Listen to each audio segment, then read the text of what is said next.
আমাদের ছাত্ররা কোটা সংস্কারের দাবিতে আন্দোলন করে আসছে। আমরা বলছি সারা বাংলাদেশের ছাত্র সমাজ যে কোটা বৈষম্যের বিরুদ্ধে এই লড়াই চালিয়ে যাচ্ছে, সিলেটের সাধারণ শিক্ষার্থীরাও সেই লড়াইয়ে পিছিয়ে নেই।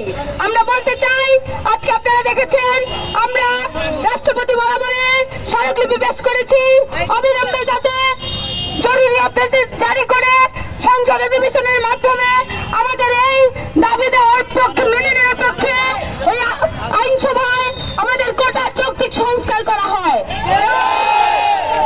এবং আমরা বলছি সারা বাংলাদেশে আমাদের ছাত্র ভাইদের উপর যে মিথ্যা মামলা পুলিশ বাহিনী করেছে, অবিলম্বে সেই মামলা প্রত্যাহার করতে হবে।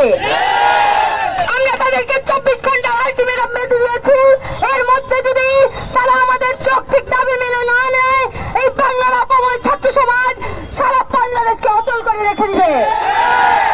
বন্ধুগণ, সারা দেশে আজকে যে হামলা হয়েছে এবং বিগত দিনে আমাদের উপর যে মামলা করা হয়েছে, সেটার প্রতিবাদে আজকে আমরা এই মশাল মিছিল পরবর্তী সমাবেশে মিলিত হয়েছি।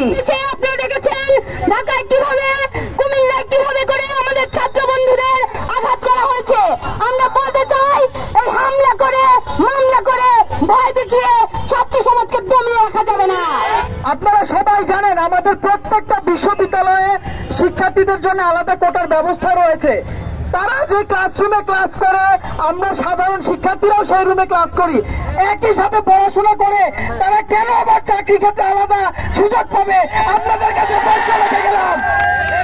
তারা আজকে বাংলাদেশে এক বৈষম্যমূলক পরিস্থিতি সৃষ্টি করার চেষ্টা করছে। আমরা এর তীব্র প্রতিবাদ জানাই এবং সারা বাংলায় ছাত্র সমাজের বিরুদ্ধে যে হামলা এবং মিথ্যা মামলা দেওয়া হয়েছে, তারই প্রতিবাদে আজকের এই মশাল মিছিল। আপনারা সবাই রাজপথ ছেড়ে যাবেন না, এটাই আমাদের অনুরোধ। এবং শেষ পর্যন্ত এই বাংলাকে বৈষম্যবিহীন বাংলায় রূপান্তরিত করার অনুরোধ করে গেলাম। ধন্যবাদ। আয়োজিত হয়েছি কোটার বিরুদ্ধে, কোটা বৈষম্যের বিরুদ্ধে আন্দোলন করার জন্য। আমাদের দাবি, আজকে আমাদের স্বাধীনতা ৫৩ বছরের পরেও কেন আজ এই কোটা বৈষম্য পাকিস্তানের বিরুদ্ধে আমরা প্রতিনিধি করেছিলাম এই বৈষম্যের জন্য।